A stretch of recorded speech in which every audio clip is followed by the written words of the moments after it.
Today is January 9th, and the shirt of the day is for Breasia Studios. Some websites are like blah. 352 Media's websites are like whoa. Breasia Studios LLC is a professional sound company that can provide audio production and engineering for large and small companies.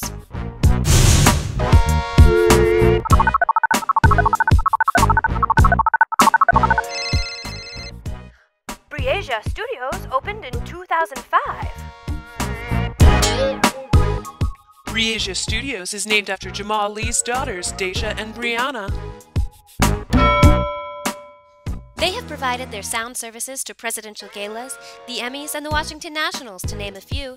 They also provide sound production and engineering for community concerts or smaller gatherings such as corporate meetings, weddings, seminars, etc.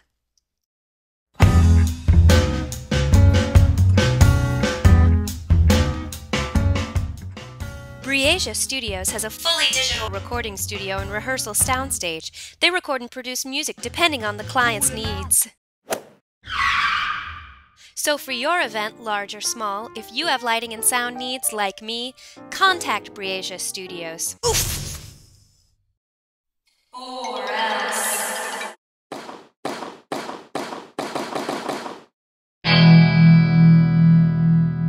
352 Media, check them out.